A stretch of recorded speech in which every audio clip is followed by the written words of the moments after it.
Mr Speaker. Jonathan Young. Thank you, sir. I'm very pleased to stand in support of the Land Transport Amendment Bill 2016. Sir, it does touch on 6 major components. Let me just speak very briefly on the area of vehicle dimensions and mass. I was having a conversation not so long ago, maybe only a couple of weeks, with a transport operator who was running one of these 50 max trucks.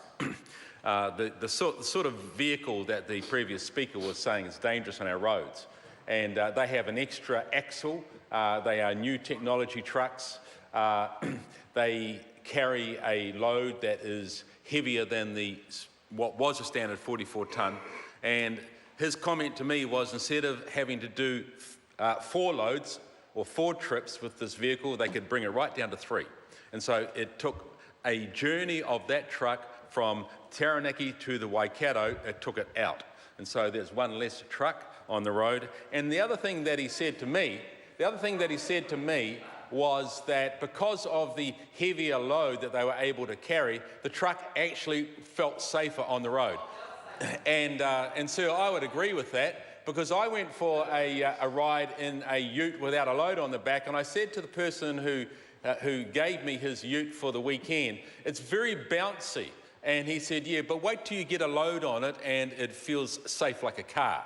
And so the issue is that these vehicles are designed to be safer on the road. And the evidence is that, as the member opposite will know, as the Ministry of Transport have informed us, that the number of kilometres travelled by transport vehicles up and down this country has increased considerably over the last decade, but the number of accidents involved in has decreased by about 38%.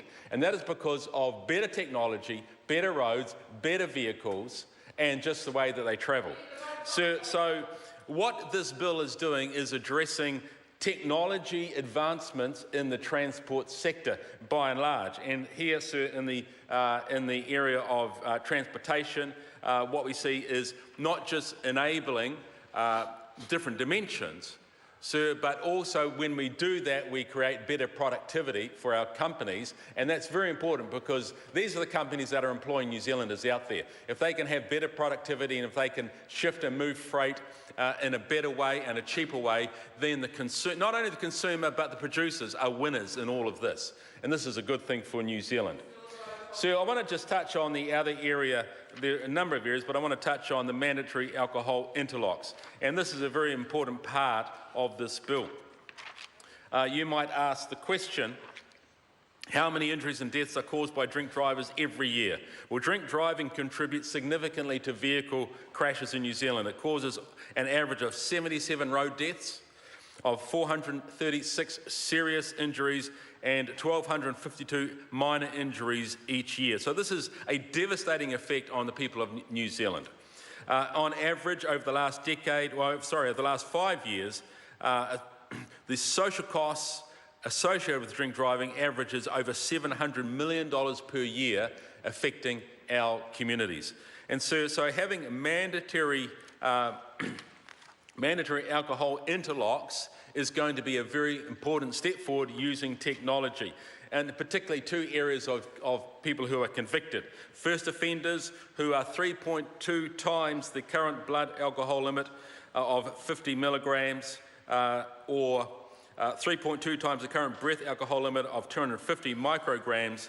These people will have a mandatory alcohol interlock placed on their vehicle. And for those drink driver offenders who are subject to mandatory alcohol and drug assessment, these are people who have had 2 or more drink or drug driving convictions within 5 years and have a limit 4 times the current blood alcohol limit, or breath alcohol level exceeding 1,000 micrograms, 4 times the current. These people too will have this mandatory alcohol interlock placed on their vehicle.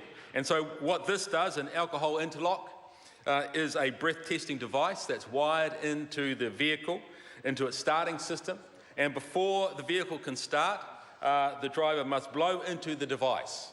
And actually, as the driver is driving along in their journey, there will be random times when the interlock device will require them to breathe into it again, because a lot of people would say, well, why can't a friend just come in and breathe into this device, get the car operational, and then he can just, or she can just drive off.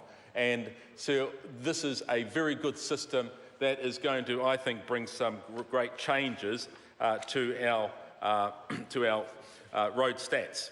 It's been surmised, sir, that the mandatory alcohol interlocks for specified offenders could save 8 lives a year, 43 serious injuries and 126 minor injuries. That counts in our society. So, sir, no doubt we're going to have a great discussion as we open this up to the public through the Select Committee process. I'm very happy to stand in support of some very good measures that this government are bringing forward to this Parliament. Thank you.